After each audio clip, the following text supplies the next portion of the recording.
phone call in bul kan trananga zarin second round a hian phone call a hian zo na pakhat chau ka in zo to don ani town chunga te chuan TV screen a khan question aron display yanga kha kan lo endon ani tin thingtlang lama te chu a harasa de umei thia TV live in ron thir velo wangin phone call mangin kanin bianga TV enturom lo wangin ti dan dang deuh ania chuan kan mang don ani ole e zanina ronin ti siak te hi e kan khriat ang khan downtown English school Longklai te government model English school Longklai Adventist English school Sangau Southern Standard Middle School Longklai government middle school Pangkhua Tenika le live phone call in bul kan trandon kan ti to ka le table number 1 atang hian kan trananga table number 1 a thu te hi downtown English school Longklai te ania downtown English school Longklai ilama aron thir tu te biakpo kan tum do na ne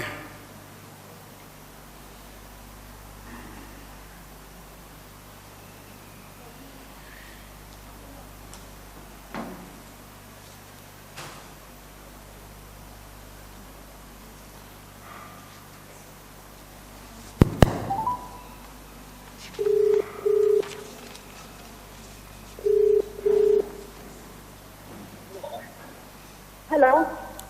các trồng ít thế mà Thế thế.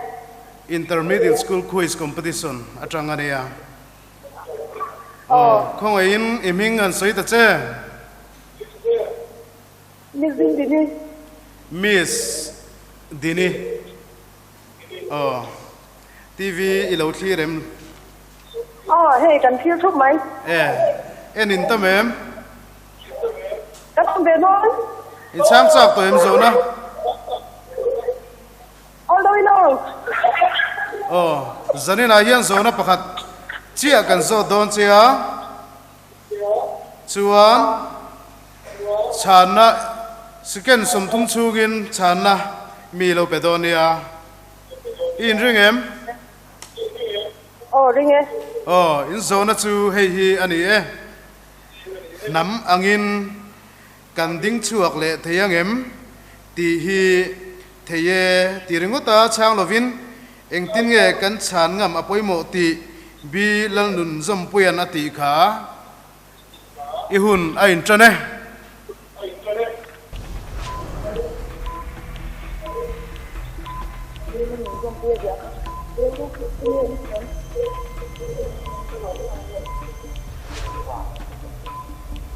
Đi lên những con vui đẹp rồi.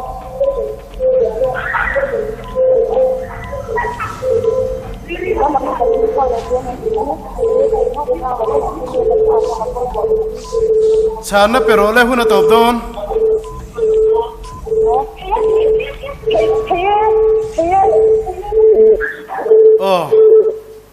achang man achang maning ka hiya han soi chiang lúc te không ai in theye tin mi chan Ngồi đó, TV này lúc có ảnh lâu rất. ihun atop klap towa ichana ka theye ti ania acha nai lo en teng Nắm đi na, cánh tiền. thei te reng mai ti kha chana ni apoi ko mai dik lo lova du sakna kan hlan thau mai chu ni kan lom lu tu ke le ti khan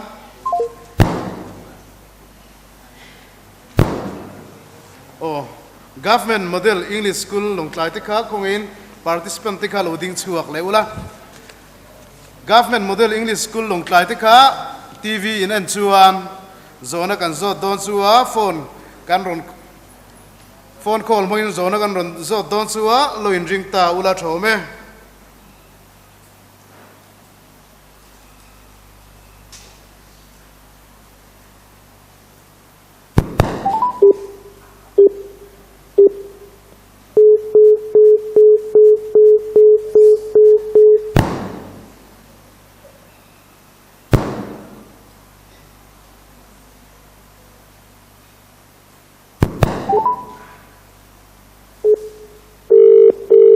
tlang ta lâu mấy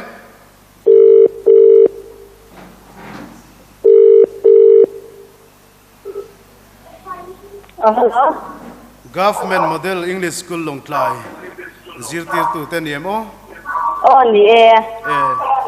TV ne nem Hey school no pangche de tu tu nen kan hau. ole ka zo don chuwa in ring em Ring e. phía ta kini ron chang don ni le Ole. in zo na chu hei hi ani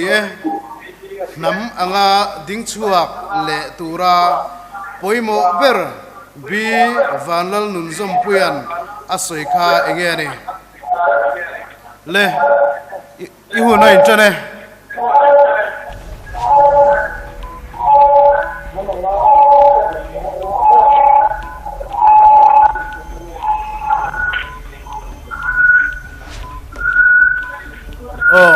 TV ka hlat deula phone keng tu khan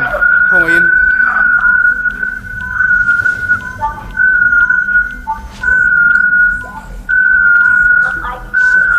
sao rồi Nam identity a clear le.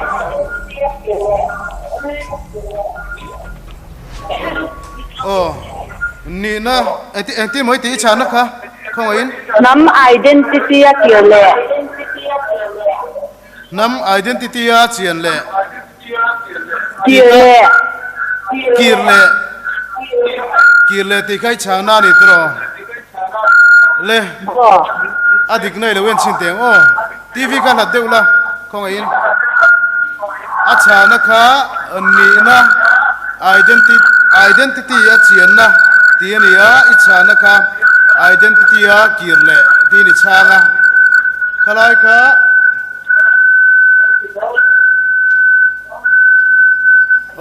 ti khan ichang dik tre pani ichang dik tre pani ichang dik lo lo pani ni na identity a chian na ti ania kirle ti ni lovin apoi kop mai kan lo me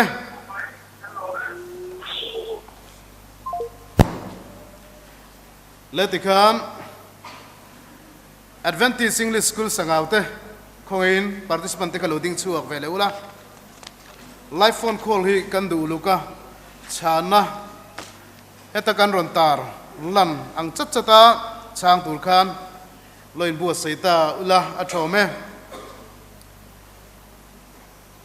Adventist English School te biak po kan tum velenge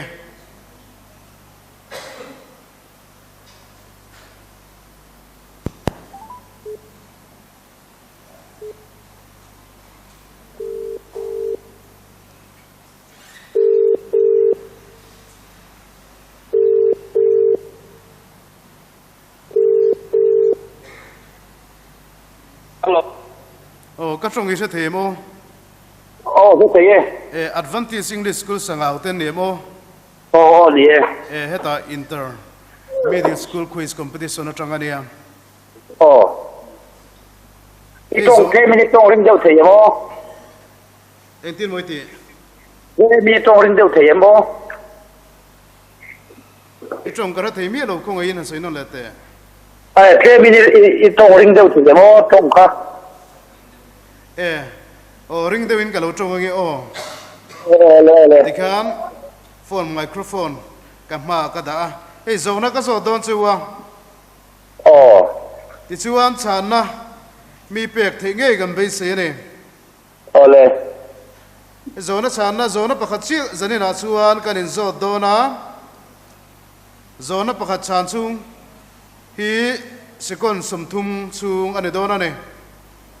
in ring em le in ring em thang klak voi ni na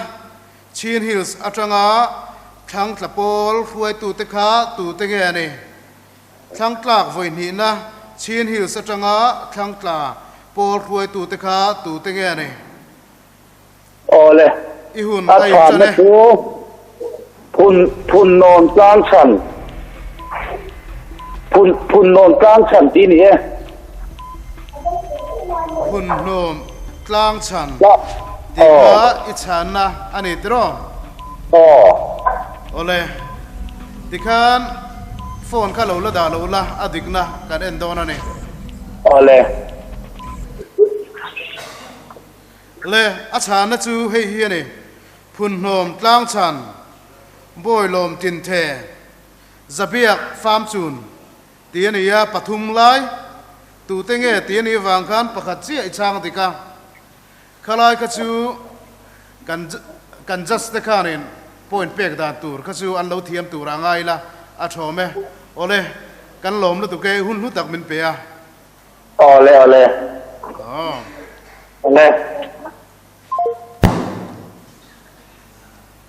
le tikhan Southern Standard Middle School long tlai te khoin participant te kha loading chuak ula in lama lo thlir tu te po kharin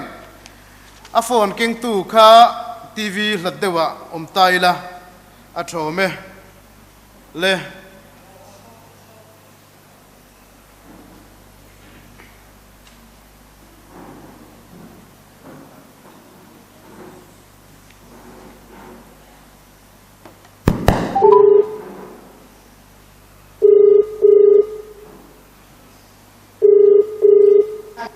Oh, hello. Oh, hello. Intermediate school quiz competition na changin. Kachang sa them oh. Sa them. Khoin themin TV kan la deu tele. TV kan la deu tele, I la devem. Hadve. Oh. Tunge kapia ko khoin introduction ni pitache. Mambui. Miss Madam Mambui mo. Hey zona ka zo don chuwa zona pakhat chana sukan somthumin ne ni ka tala chuan khongin Ko na kan thap TV ka ai nei de mi le nei lo at abang ing lo chuan ka oma han han ing tikan po na ka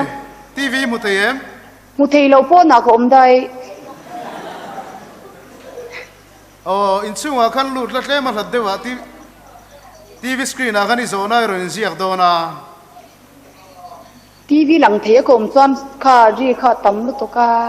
tle mini hladdewa azia ke chia theina turin inen khong nge inina tangin iron thir sikulak anom ani chun tle min han hladdeula tikam zona ka zo don che in ringem ring le I zona chu hei hi ani thangklak voithumna lungzar atanga thangkla te kha tu tenge thangklak voithumna lungzar atanga thangkla te kha tu tenge I hun na in chane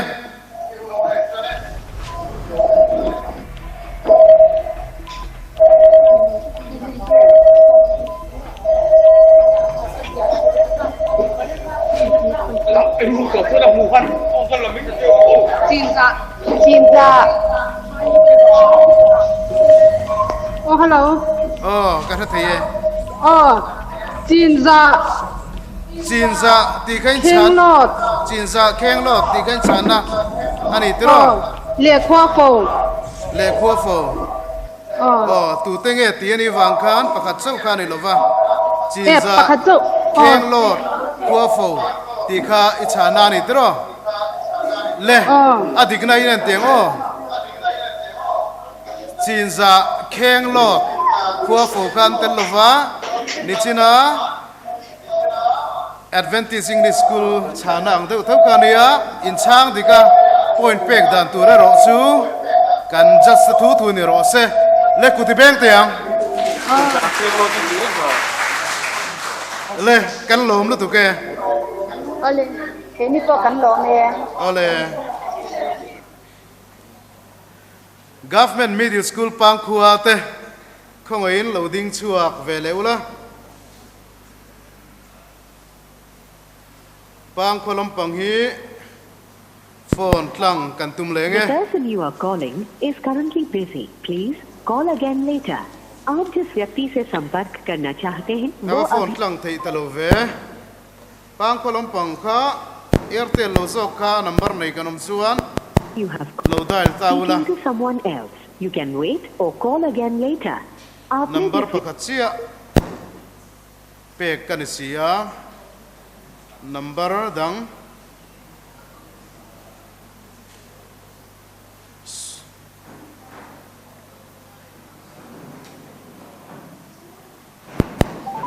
The person you are calling is currently busy. Please call again later. Busy आप जिस atia, व्यक्ति से संपर्क midang alo करना bian चाहते yang हैं, वो अब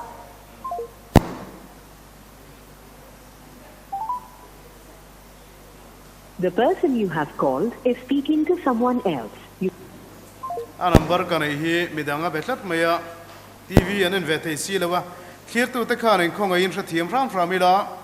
anni hi thingtlang de uzo ka tanga rong kalon ni wangin life in an thir ve thei lawa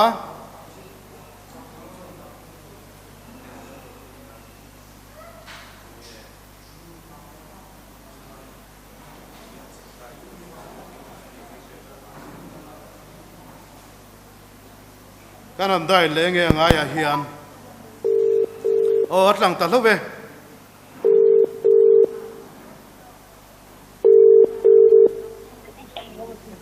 Hello.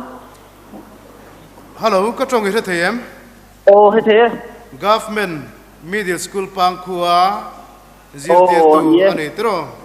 Ồ nè. khong in iming min ril ta che Saram sang đi na. ani chuan he intermediate school quiz competition atanga nia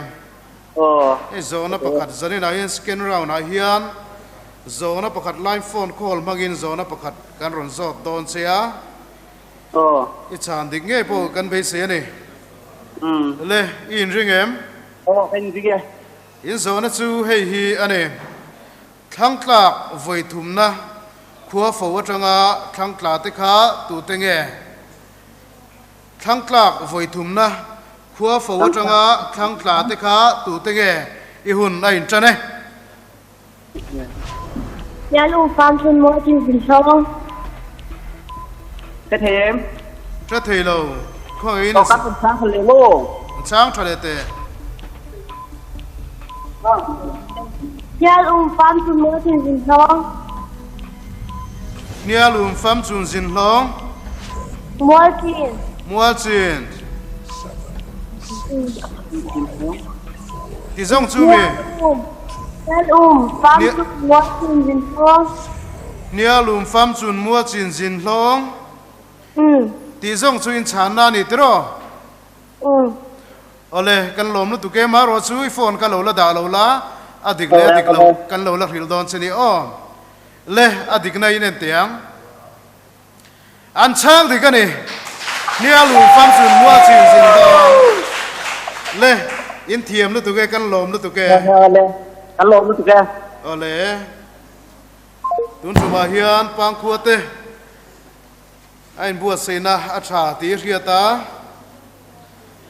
an ron thiam khup maya an en ton tlak le ani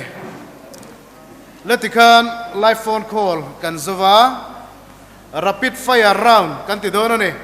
rapid fire round ti tur hian number ka potir dona suwa rang takin chan intu manga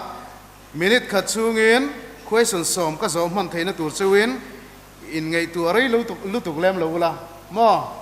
a in du chuin in ngei tu rei thei thova kalai ka chuin thu ni ta se en poni se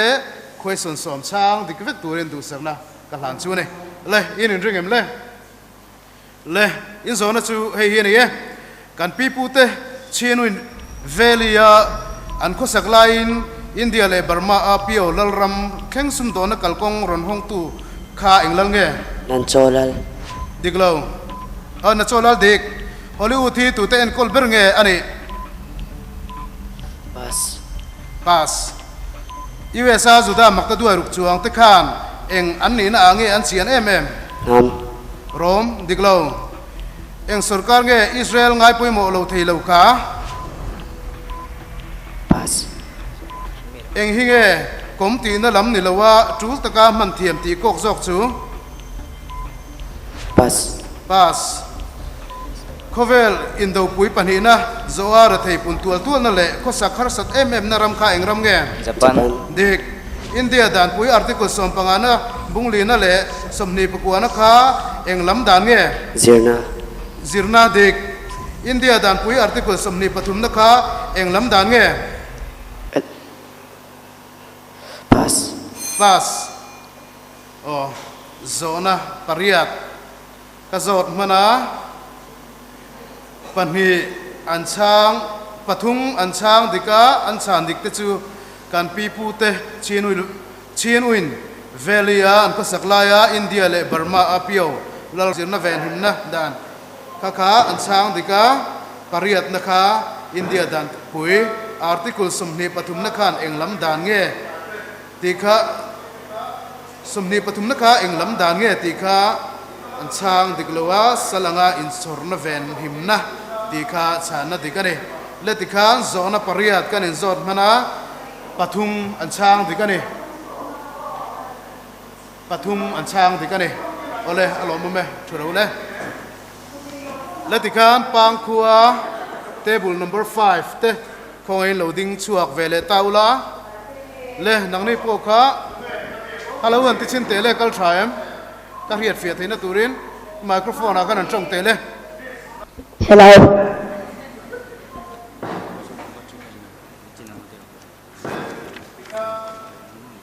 USA juda kana ko chung sen chen te kan ni na chin ne men Israel ni na rong gi chang ta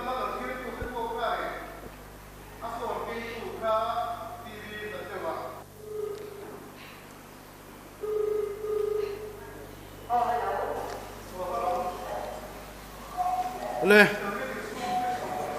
in ring em in zona chu không yên trong này thì hello anh tự xin thế này Hello. thì khan rồi in ring rồi cao đây in số nó su hay hiền này achan har tak tak chuan an nam thil ngai hlut le da poi mo na alet nge chuyện na ti kha nam tin ron changa history timeline na changa thira kan chen na rei lo tak ati kha engram nge Zoram. dek India ram siar pui le India engtikuma India ram siar pui kha engtikuma nei chan nge Kum sang ka zakop kat. dek kum sang kha zakwa pakha siar pui ya India ram apo engzat nge Sing ka sang asam thum pariat. dek zet heng mang le khapu si aming kha nge ni Lain trobul. dek lai nam trobul ti le kha hi engtikuma si nge ni Kum sang so pali. dek nu rim le nu tlai hi unau piang hunan nia eng chuak nge Asun an chuak. dek pu te ming pulova pa te ming nama choi mei kha tu fa te nge Ngok fa de. dek eng mangin nge mizoram lai nam te hi chimra lan ni deu ber Sakona le zana. dek lai nam in kha to ka to zep kha eng thil nge Girian na le na mangai musit na. adek le ikhan som kan in zot mana an chang dik vek ani alo mu me khir tu te question asai dewa chira har dewa man ho sia chir suang nok maya khongain men lo ngai thiam tawla chome tikhan pangkhua tikhanin government media school pangkhua tikhanin question som kan zot mana an chang dik vekane le advantage sangau te khongin loading chuak vele taula zona ka zot don chu ni le in ring em in zona chu an chone eng nam nge ko nom na na ming nga deu bik diglo namanga life te min musit le zual na chan poimo tak pakhat ni theian ti khai nge ni Pass. pa tu te tan Israela kirle theina dance tu te tan nge Israela kirle theina dance mani Juda hau. dek juda mi te Israel rama kirle theina tura dana siaming kha enge Law of return. dek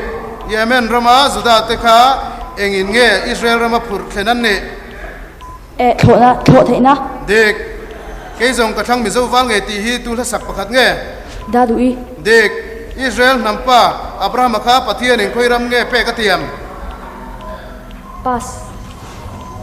kan ram ron lut tur kong pui thatak soi kha eng kong pui nge MMTTP road dek ai kupta rama josepha bela kalte kha tu tenge apate afate adik lo lo tikhan zona pakua ka zot mana pali ansang dika panhi pas antia pakhat ansang dik lo ane an chan dik lo kha lo en tai la eng nam nge ko num na minga deu big poi aron tian chana khan lai nam ti kha eta chana dik kan nei chu ania poi ti le lai tia khan eng tin nge khala ya kha kan just khan en decision lo siam ta se poi tin ron changa eng nam nge ko num na minga deu big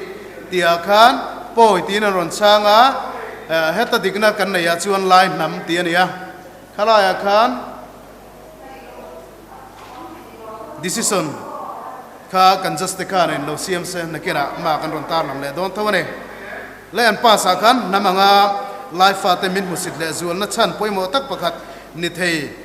anti khai nge ni an pa sa kha zirna ti ne ti chuan pas zo pakhata kha Israel nampa Abraham le pathian in khoiram pek Israel nampa Abraham kha pathian in khoiram nge pe ka tiam ti kha pas antia chana dikchu kanan ti ne ti chuan kan ram ron lut tur kong pui thatak asoi kha eng kong pui nge MMTTP ti kha chana dik akhanan ron chana dik tinan ron da abu akhan MMTTP tin an daim ni ke kharai ka chu abu ami angin an ron chang ni tura kan ngaya adika kan poma ke MMTTP road ke kha tel lo ne kalim kaloda inti kha kalai kha tel lo ma ro chu chana dika kan pom ane ti chuan an chana dik lo ai gupta rama Joseph bela kalti kha tu tenge ti kha afa te tin ron changa dik mel fiu maya ma se chana dik chu Jacob le afa te tinia Jacob afa te kha chu han tiula dik me turania amai ro chu Joseph afa te kha in ron sei dei boxia adik te lo ne le kan lo me thu lo le latikan downtown in school te khong in loading chuak ve ro le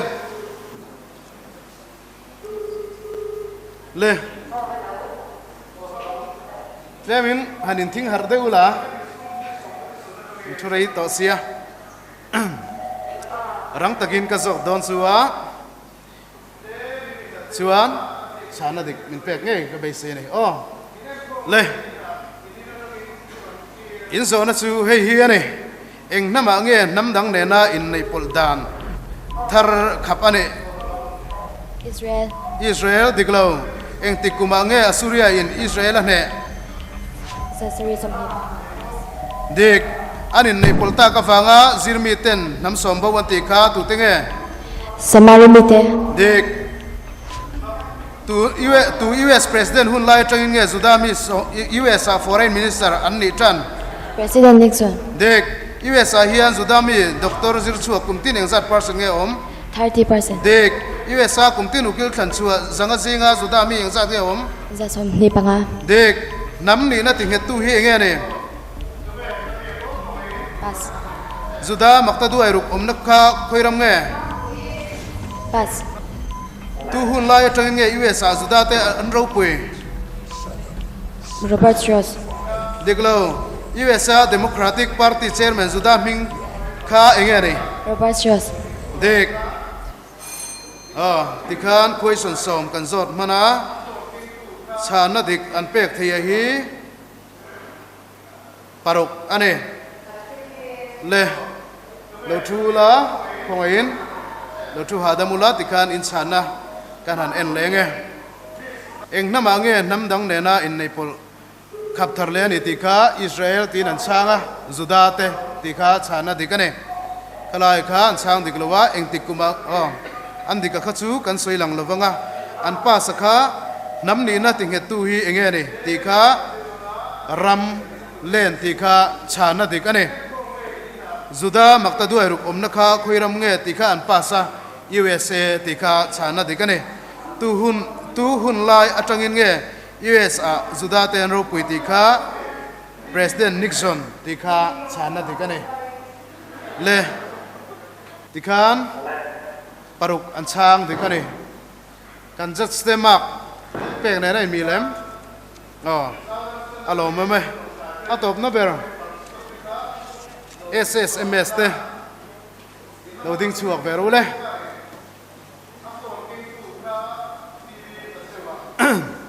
le ti kan tho te han lau la ki po claiming kan rule ve de lo ka nge alo than na sa sia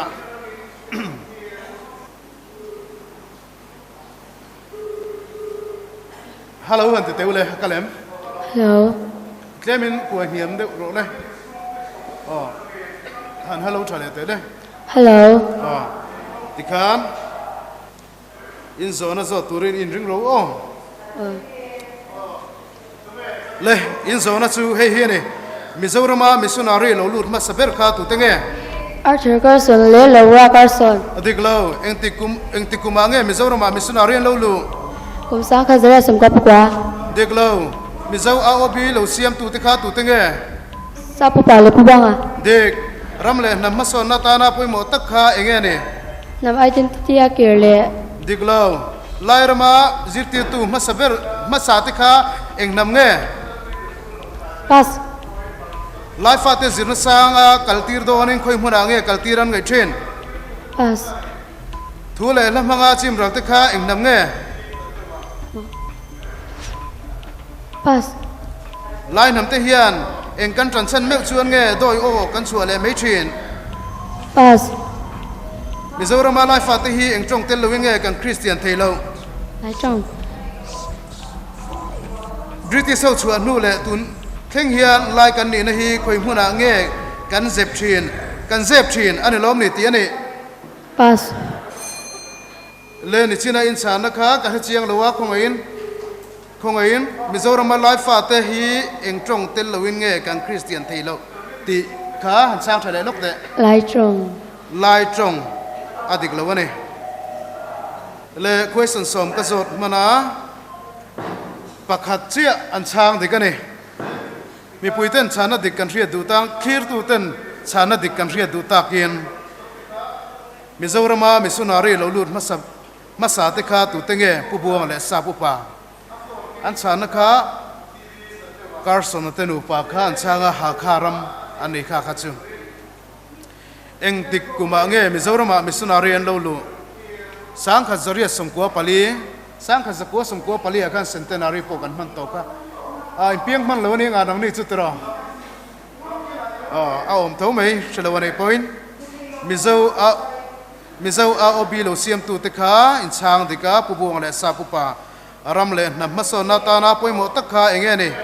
ti kha zirna ti ni ya lairama zirtir tu masa te kha eng nam nge lu sei nam anne life at zirna sanga kaltir donin khoi hmuna nge kaltir an ngai thin ti kha pass antia lung leile aizola ti ne thule hlamanga chimral te kha eng nam nge ti chana chu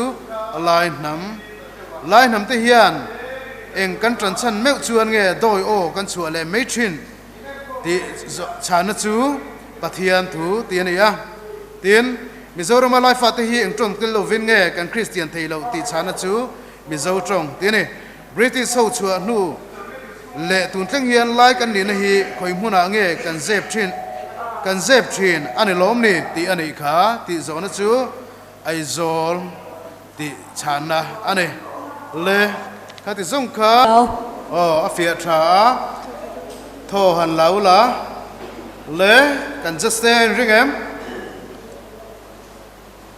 chuan kan technical lam pangai ring em le in zona chu hei hi ane chin lung ti chuan mi hring le tlang a kok theya chu ti rualin enge a kotel Lalram. dek tibeto barman le mongoloid trong mang ho lo pian chuan a ram kha Chinaram. ram nge dek historian tren khaten sang lal ram hi eng tikumin kara dingin nge Isi sangka ange sasari sumruk paruko jangan sangka sasam hipan he. dek tu te huin nge chiang nam en niama ram dang mi anga Chinese sechin ha Chinese hawin. dek ele in tu niang nar nam hun le ran mon nam hun gypsy Gypsy dik hawin. dek andaman le nikobar thir kara nam te naw te khan eng wangin nge Tsunami. dek khoi province atang nge life te khan yang zi le yellow luin nar an pan chau Hukong. dek lo thiam taka chiang nam tu rol puya sang lal ram pai thatu te kha tu te nge Sao. dek chiang ho nen tang ruala za ho in sang lal ram an ne kum kha eng kum nge Isi sangka sumga. dek sa bisi zani samga paruka zaulal ram ne a bul Chin. chin tin in chang mana zona kan sei zo lo lo nge kha ka chu bisi zani samga paruka zaulal ram ne bul ron tran kha eng lal ram nge chin tin ron changa adi ka ne chin lal ram le alomum le mai Bethel in school minka han sui ver rim tu nang mari po khan Government Bethel Middle School. government Bethel Middle School te in lamaron clear tu te khan bye bye te ule in sang dik tam khup maya pakhat panei patum pakua an sang dika pakhat chang lo in pas ge chang kha Kanchang. chang dik lo ne len chan dik lo hi khoi province atangin nge life te khan yang zi le yellow luin nar an pan chau ti kha ji chuan ti ne an thiam khup mai ti khan question soma pakua an chang ti ka ne alom me thu ro le paper number 2 pot tu te NES ngunu sang in school te kha in ring em ding chu ver le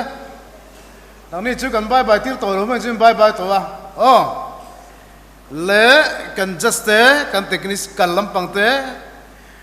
kan ring anang mari kan thon la rok te le pon ise in halu to bang le in ring em in zona chu hei hi ne lai nam ko vele min ria dan tlang lom ber khai ge ne Chin. dek history chui le tin lai nam atanga ming thak dang lam te an ne an ti kha eng nam nge Pas. maran nama ngai thalo chau hi eng nam peng pakhat ngen ne Pas.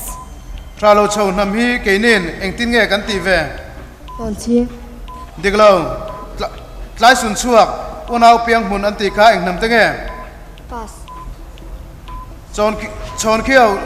khan naga lu sei ku ki le zo na thak zong zong te hi eng nam vek nge kan ne ti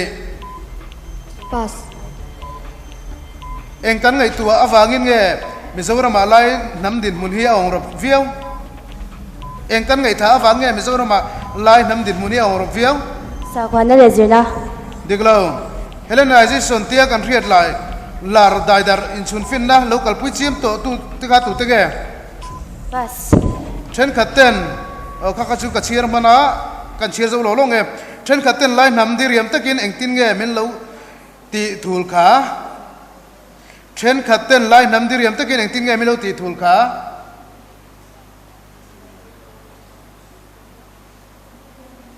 Please repeat the question. diklo itin moi chana kha ku chen khaten lai nam dir yam takin eng tin nge min lo ti kha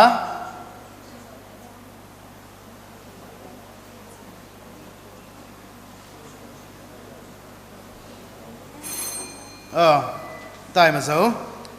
tikhan question pakuan sang mana pakhat an digane tichuan history chui le tin lai namatanga ming thak dang lamte anni ti kha eng nam nge maranama ngai ralo chau hi eng nam peng pakhat nge ani ti chana chu zathang ralo chau nam hi kenin eng tin nge kan ti ve ti kha rang lung chung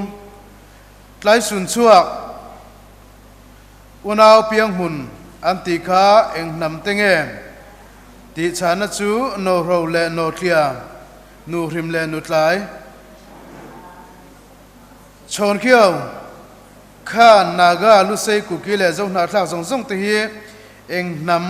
vek nge kan ni ti kha chana chu lai ti ni ya eng kan ngai tha awangin nge Mizorama lai nam din muni ong rop viau ti chana chu kan trong ti ni ya Hellenization tia kan riat lar dai dar in chun fin na local puichiam to tu te kha tu tinge ti chu Greek mi te ti ni ya then khaten lai nam diriam takin eng tin nge men lo ti kha ti chana chu chung unung buk ang ti ni le poni se zona alatama chana dik kan pek tam chuan kan lain le thal vek the ni ti ka thari la thome le pai thar government middle school pai thar te in ring em le tho han rok te poni se zona te riat fiat thina turin ngum takin lo ngai thaula hello han te le microphone akan kalem Hello. kal tha le tikhan in zona tur chu in ring tro le hey hiane lai nam ta na missionary na thok turin Carson te nu pa kha khoi huna nge tirani Hakha. dek lai Jerusalem van nei tluanga na te kha khoi khuange Israel. deklo lai nam te ta na missionary halkha huna tirti kha tu tenge an ming Arthur Carson le Laura Carson. dek then katen lai nam diriam takin eng tin nge min lo ti kha Pocha. mi hang pathian thu thiam tak kha tu nge ming Pass. Bible hi tun kan din huna tanga chiar po turani ti tu kha tu nge Pass. cross atorna rap thak tak khan ra bete le hne chiate din huna en ti tu kha tu nge Pass. father of liberation theology anti hi tu nge Gustavo Gutierrez. dek pathian chu hne chiate pathian an ti tu kha tu nge Pass. ra bete natna torpui hi pathian zia rang an ti tu kha tu nge Pass. len china in zona kha ka chia lowa in chana ka chia lowa tren khaten lai nam diriam takin eng tin nge min ti kha ti chana kha Pocha. bur chia Pocha. po chia diklo ni china khan zona ma sa khan ka so ta in lo re lo ne mo kan zot non le kha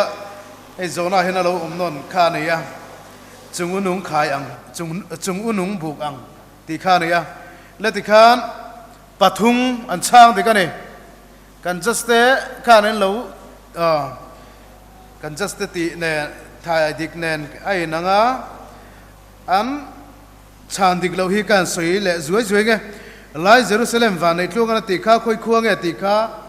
Israel ni loin halkha tinia ziak then ka ta in hakha ti in omboka ziak then ka ta hian halkha ti te hian omboka lai kha chu a chiar tu te le lo nga thla tu te ngei dan kha lo ni te se le then ka ten lai nam diriam takin eng tin nge min lo ti kha ti khan china chan na chungunung buk ang ti kha ne ya mi hang pathian thu thiam takha tu nge ming James H Con ania Bible hi tun kan din huna tanga chiar po turani ti tu kha tu nge James Masi tiani crossa torna rap thak takhan ra betele ne chiate din hun an ti ti tu kha tu nge James H Con ania father of liberation theology anti hi tu nge ni ti chana chu Gustavo Gutierrez tiani an chang dika pathian chu ne chiate pathian an ti tu kha tu nge John Sobrino ania rabe titana torpui rabe tenat na torpui hi pathian zirang ani tu kha tu nge ti chana chu Ronaldo Munoz ne letika pathum an chang dika ne le thinka middle school te government thinka middle school te khong in loading chuak vele taula zona kan zor le hal dong chu ne le in microphone ka kala man chik te ule Hello. culture in ring em in rin chuan kan zot ngal don chu ni le pu buang le sa pu pa te khan chan chin tha ril nan an man khai nge ni Mizoram. dek trong thi ruala bo ve ngal kha eng thil nge Nam. Israel Independence Movement tura movement lo enroll ve khat enge Zionist movement. dek pathian in tu ta chunga nge nam dang ne na in nei pola khap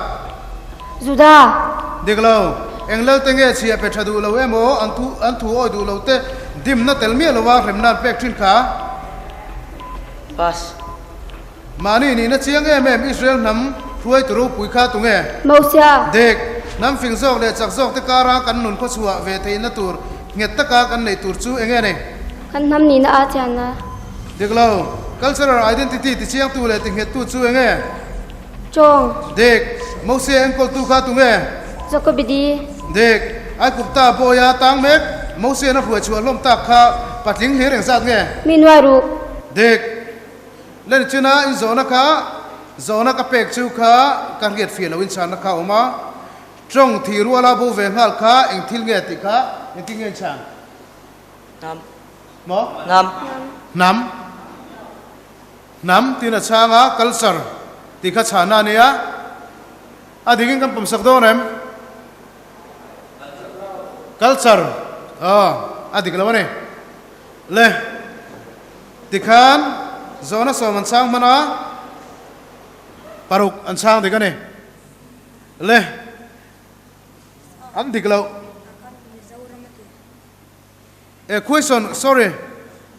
question pakhat na kha lok pu buang le sa pu pa te khan chan chin tha ril na na an man kha enge ni adik lo ni zirna ti tura ne kalai ka zirnai non ti mo ka ti adik lo ne kalai ka le ti khan panga an chang de ka ne trong kha tlemin microphone in nei de lo chung ka re fia thei lo mo khong in nei de ram don ne thì khám rồi complain lo thing chat vậy chanana ni ta nghe na le atop number 5 patute MLJ cái ring em le akal dan phung ka suin revek to ni tro nan soi non to lo wang in rin chuan hei hi in zona ni ai kupta atanga Israel fa te huwa chuak tu kha tu nge Mosia. dek eng in sakatang nge pathian ni mi ring te singa trong Pavel insang sak. dek pathian tu hi eng om sa puan chuan nge ani Pass. tu te thirna tang in nge bible hi chiar kan tum tura ni ti ani Pass. kanan mi te khan eng atan nge bible thuan chiar Pass.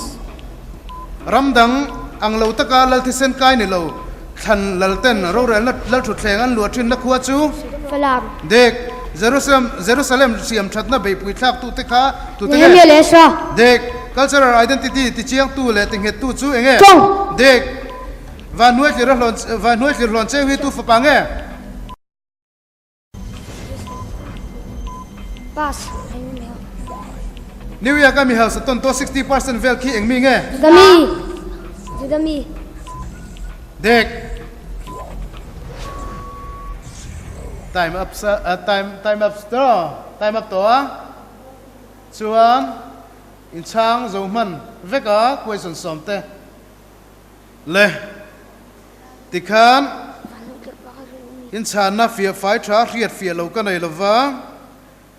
pakhat panhe pathum pali panga paruk an chang de ka ne le alo mo me thu ro le pathian thu hi eng om sa puan chuan nge ane ti kha achana chu thu dik ti ne ya tu te thirna tangin nge bible hi chiar kan tum turani ti ane ti chana kha aram leilung nei tu te ti kha chana ne kanan mi te khan enga tan nge bible thuan chiar an ma ni lam tang turin ti ne chuan van huet lon cheu hi tu fa pa nge ti kha chia tin khara lon cheu fa pa ne le tikhan rapid fire round kan zo le ta cameraman te khan kan par te khan an bai lúc te ulen mem chu le zona ka zo don cheos ken som tu mi nei don ane in ring em TV kan izona alo in display yang izona chu hey hi ane kan kianga namten an mu mei lo thil min chungklak nana an man foka enge ne TV in display ya ihun in chane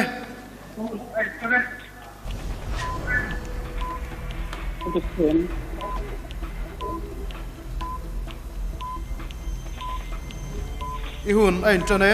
TV screen a kana lan kha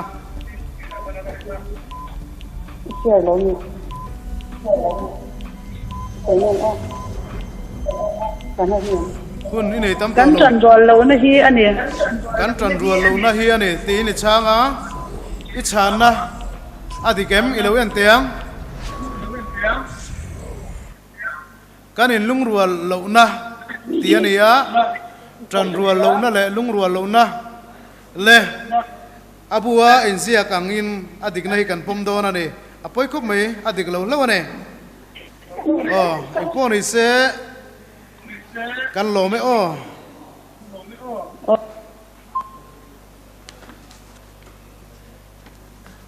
le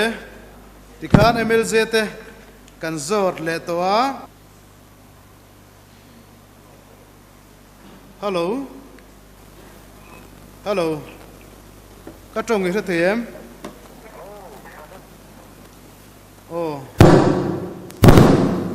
ngoro I the em tikhan heta intermediate school quiz competition atang ani mo ka tong ngi the em le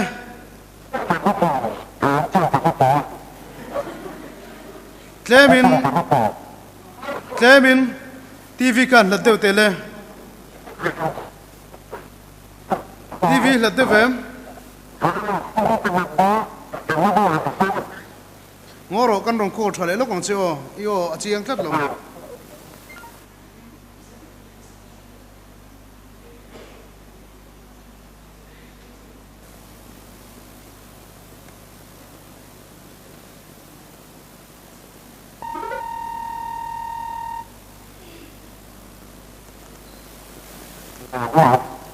các trò người thầy tổ rất thầy tổ mò in tiếng ngắt nghe miril rujim lệ thu bộc loka lạc ching nia soi thom a train tikha TV em TV akan oma ihun lain chane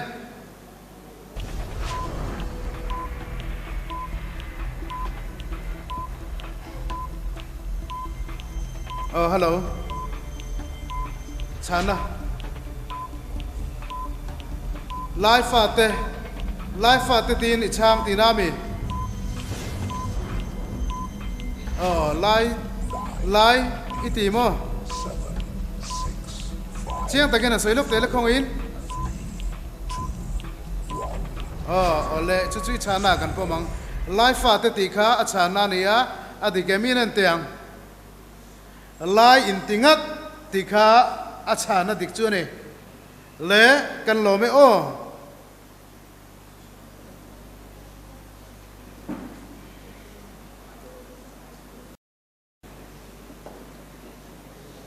pai thar lampang hi atlang themo tlang thei tura chuan kan ngaya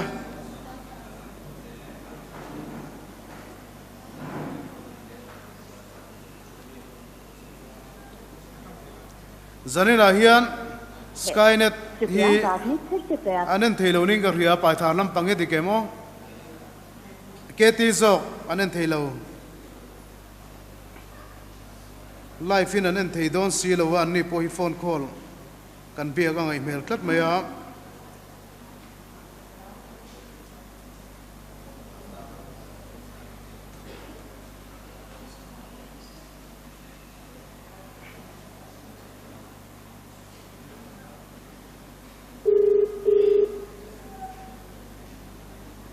Hello. Hello. Mm. Intermediate school quiz competition na changania. Tungai kapiak o kongain. Ni chung boi kan ya mo. Oh. Ate hei kan khula ma hian TV kan en theitat lo me ya. Question kha kan lo share deu ni pon kha ka chu min chat thiam be deu la ka nga yang. Miss chung boi mo. Oh. Ani tak chu ole. Eng pon ise question kha in lo ngai thangu na nga. Question chana khan scan som thum tau ka in ya. Ngun takin hei line na clear tha in sa thei tu rangai tai la. Line na clear tha a. Eng pon ise scan som thum tau ka in nei do ra ne ti kha re tau la. Le in ring em. Oh, in ring e. In now te higan ron bye bye til don chu em. Ron bye bye rồi xe. Bye bye tu le. Te lo wa en hun hun na o. Ale blind ni bye bye nei kha. Bye bye te. In ring em. Oh, in ring e. In zona chu hei hi ani e. Eng ang na nuai nung le. Har sa a ngai nge. Lai mi na dewa ngai ani. Tiani eng ang na nuai nung le. Har sa a ngai nge. Lai mi na dewa ngai ani. Ti kha in zona ni e. Le in hun a in chane. Phong ai lo soi non le lok tia. Eng anga na nuai nung le. Har sa a ngai nge lai na dewa ngai ani. Ole thing zai le thing put tha kan than na ni e. Thing zai le thing put ti chuin chan na ani. I kon fi em. Yeah. Miss chung boi I kon fi le mai. Kan lo me. Oh, adik nge dik lo. I phone lo la da lo la ti khan. Ole. Adik na kan en chirang. Thing zai le thing put ti chu alo dik nge ye. Oh, kan lo me. Oh, in lo me min en hau em. Oh. Kan lo me. Cái ni pole. An lim vele ni ang kutan beng ringa mai. Le Bethel te phone tlang kan tum le lo nga Bethel Middle School o khong ai medang ka chulo thuve kula Bethel te kha lo la ding ri se phone tlang kan tum le do na ne kan soi tong khan kan phone tlang thei lo ni chuan point som an loss do na ne a chan chu phone tlang thei nge na tu number da turin kan in nge na atlang ta lo mai.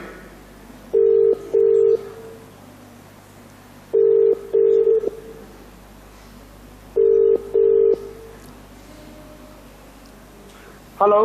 Bethel Middle School zirtir tu ani mo. Oh ni. Ron phone tlang kan tuma kan phone tlang le thei lo chu a to pa he. Mak so min loss to do ne mo kan ti lain chan dik chuanin mak so min mule thei don tlat mai he. Ale Ti chu sa request pakhat ka ni zarina chuan zona pakhat kan zo don chuwa khongain iming min ril te em. Sa thoi te ka ni Ole in now te hian an ron bye bye don chuin ron bye bye le ve don ne le bye bye te ule an bye bye ne sa khop mai chu in now ten ole dikhan zona kha TV screen a kan aron lang do na TV ENM khongain dikhan TV screen a kan lang do na sikon som thum chungin zona hi chan tu ra ne in ring em le in zona chu hei hi ane trong zirna lama mithiam ten life fa te hi sino tibetan trong chung ko a minda a eng trong peng ami te nge anni anti ti kha han chang te ule le in huna in chane Tibeto Barman tin in sanga in confirm kan confirm ma ni confirm ma ani chuan adik ang emo adik nge in ring mo adik ani chuan atop na bera ni boka in now ten on bye bye non leng chu le adik na inen tiang adik ka ni now te ka bye bye non le te le an lom an liam le kan lom le tu ke le ti kan zanina ta na kan in ti siak na chu azava railo te kan break lo. The Juvenile Justice Care and Protection of Children Act 2015 Bultumin Section 74 chuan chanchin bute chanchin thar kai noi sang sanga naw pang kai noi thubai chui mi emo tuar tu naw pang emo thuse tu naw pang emo naw pang in nam noi sim sim puan zar emo thalak pholan phallo ani heng ti tu chu tharuk thleng lung in tan ti le cheng noi ni choi thei ani ti khan chun bazar raw na khan kan lut chot lai kan just lekha tim chian bazar round kan lut lai bazar round hi question kha participants te kha ka thu soi longai thalokula bazar round hi question panga umi question panga ni khan mak nga chiao kha aken I bazar nan me inan chan kholawa khan chunin negative mark nan hu chia tang khan mark nga kha lot asila ti kha nan lungin rak thai ulo question ka chiar zo ma ka chu lo met lok su in me lok ka chuan met thei lawang khan om dona question ka chiar zo rual che in metanga a met ma saber school ka soi zo a in hun a in tane ka ti anga chumi zo vele chuan second somthum hun in nei anga in sang don ya kan in ringem kha tho khan la phot ru le in relax lok ru in zava in chang dik victorin du sakna ka hlana cheu lo me chin lok teu in bazar kha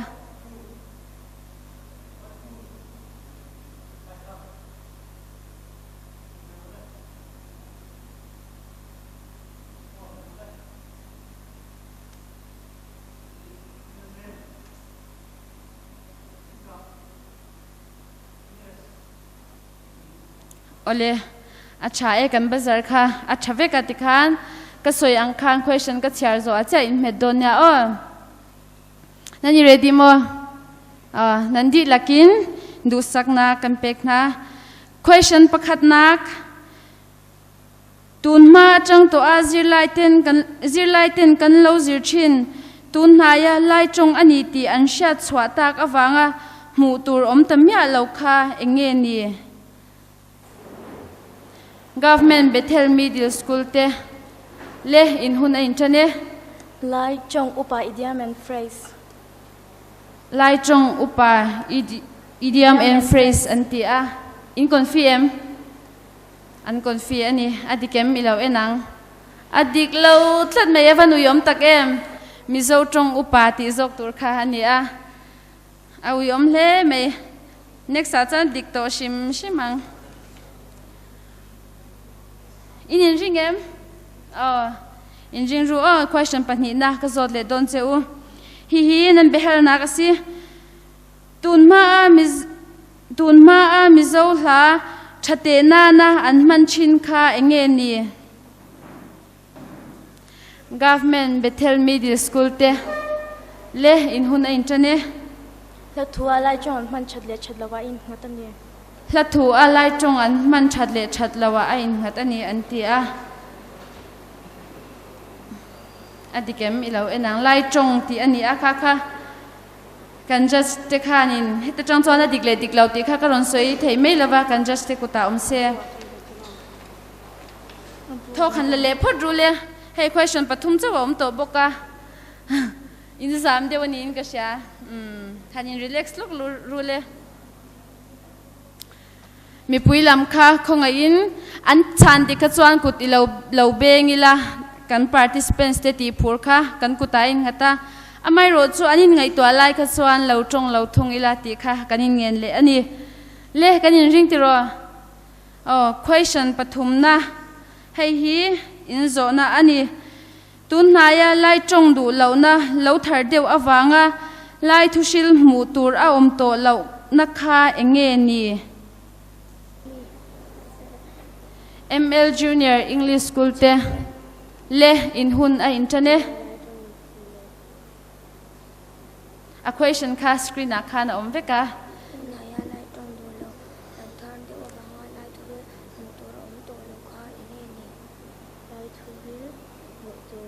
tun nai lai chong du lo na lo thar de awanga huna top don Mizoram.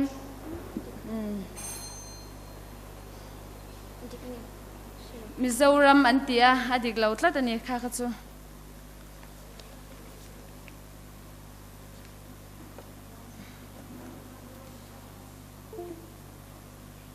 kanin ringem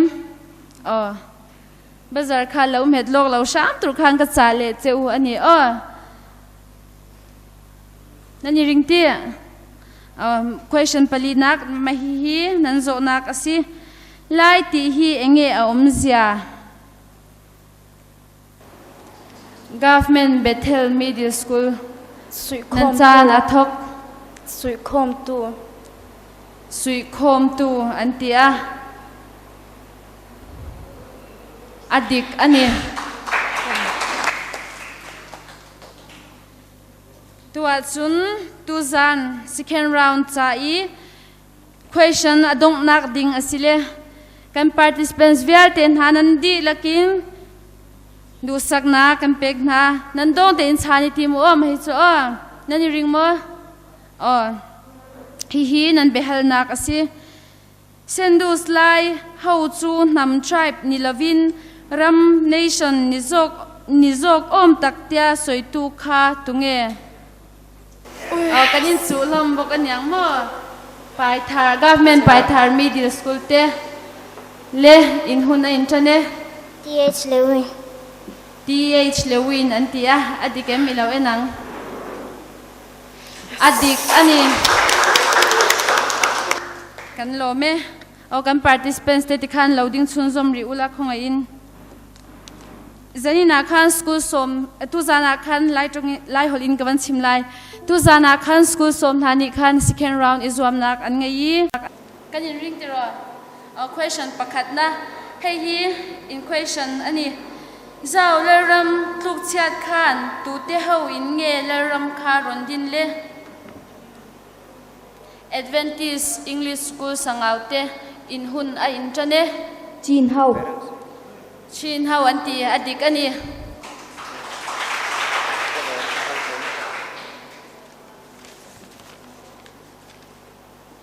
kanin ringem in ring midang po khan in chang thei vek ani hei hi in zona ani mi phun thoke nak tuan bia ti ziak tu kha tunge Pangkhwa Middle School nan chana thok chon kiaw atia adik ani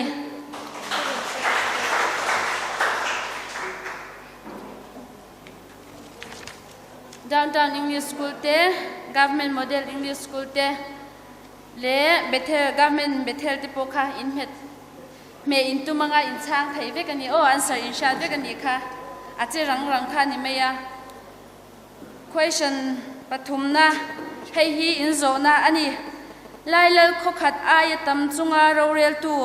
khotam tak emo ramhlom lian tak obet tu kha enge ati ani Ram upboy batan hikal thailo in hun na internet ka ti ma kha chuan in chang thailawa tin question ka chhia zo tlemin ka lo khailak dewa kai ma kha min she thiamula clear tu te lekan participants te tuna chuan a question pakhat reserve question kan in zot mai ang kha chu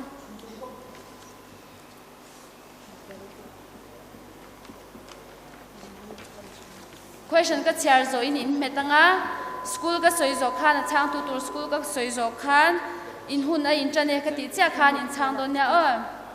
hi in zo na ani lai rama hian ram ukboy hi engzat nge om Adventist English School te an chana thok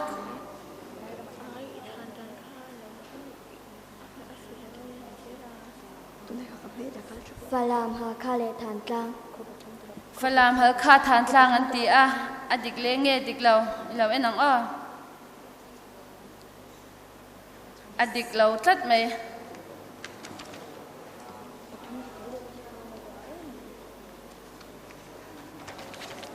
question palina inin ringem ni china kan soi kha in she khyau don ya question ka chiar zo che inin me don ka ti kha tin in cha in huna in chane ka ti ma kha chu in chang thailo hei hi in zo na ani ramuk boy zinga ro pui bera an soi chin kha tunge ni downtown English school te in hun a in chane Dai sun lelte.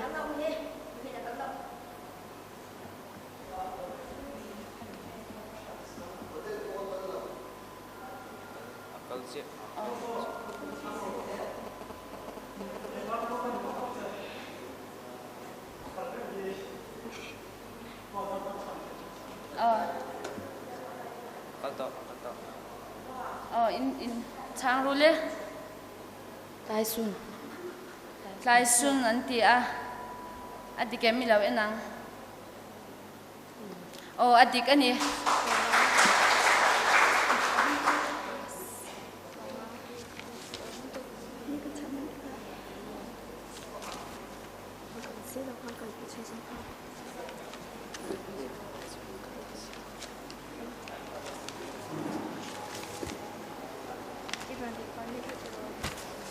last question